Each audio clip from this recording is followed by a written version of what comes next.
વલસાડ શહેરમાં દિવસે દિવસે જે સમસ્યાઓ વધી રહી છે ને અત્યારે હાલમાં જે મુશળધાર વરસાદ પડ્યો એમાં શહેરમાં અનેક જગ્યાએ જ્યારે પાણી ભરાયા હતા ત્યારે ખૂબ જ સમસ્યા ઊભી થઈ હતી અને પ્રી મોન્સૂન કામગીરી લઈને અનેક પ્રશ્નો ઊભા થયા હતા. ત્યારે અત્યારે વાત કરીશું વલસાડ નગરપાલિકાના ચીફ ઓફિસર યશપાલસિંહ સર સાથે. સર, જણાવશો કે પ્રી મોન્સૂનની જે કામગીરી જનતા પણ અમે જ્યારે ફિલ્ડ પર જાય ત્યારે પૂછે છે કે ગત વર્ષે 46 લાખનો કોન્ટ્રાક્ટ હતો, આ વર્ષે 72 લાખ આટલી મોટી રકમ પ્રી મોન્સૂન કામગીરીમાં આપવા છતાં પણ શહેરની પરિસ્થિતિ જે થઈ હતી, શું કહેશો આપ આ અંગે?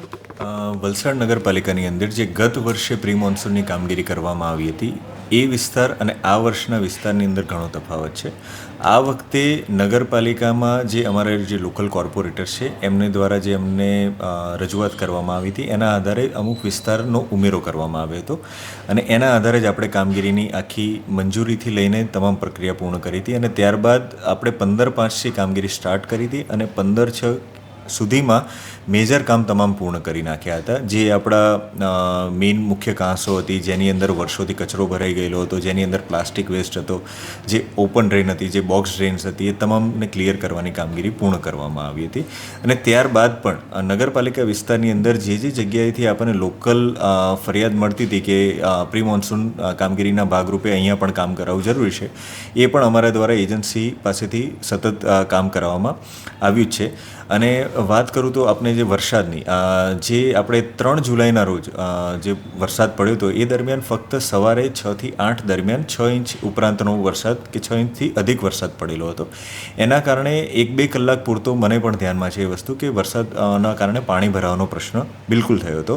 અને જે આપણે વર્ષોથી જે વિસ્તાર છે, ચીફવાડ છે, કાશ્મીરનગર છે, દાણા બજાર છે, જ્યાં આગળ એ ઓલરેડી નીચાણવાળો વિસ્તાર છે અને આપ બી જાણો છો કે આખી જે સિટીનું છે એ પાણી ત્યાં થઈને જ આપણે ઔરંગા નદીની અંદર પાસ થાય છે.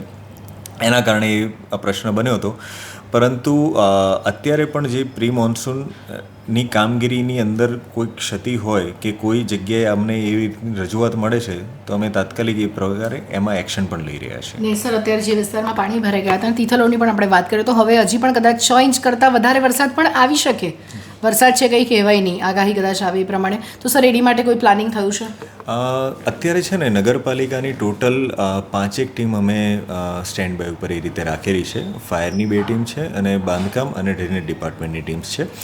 એની મુખ્ય કામગીરી એ રીતની રહેશે કે જ્યારે આ રીતનું ફોર શોર્ટ પીરિયડની અંદર અગર જો વધારે પડતો વરસાદ પડે છે તો એ દરમિયાન એ ટીમ્સ છે એ ફિલ્ડમાં જઈને જે કોઈ સ્ટ્રોમ વોટરના કે ડ્રેનેજની ચેમ્બર્સ ઓપન કરવા પાત્ર હોય કે પછી કોઈ જગ્યાએ કચરો ભરાઈ ગયો હોય તો તાત્કાલિક ક્લિયર કરીને જેથી કરીને પાણી તાત્કાલિક નીકળી શકે એ બાબતે અમે ઓલરેડી નગરપાલિકા કક્ષાએ ટીમોના ઓર્ડર કરી દીધેલા છે.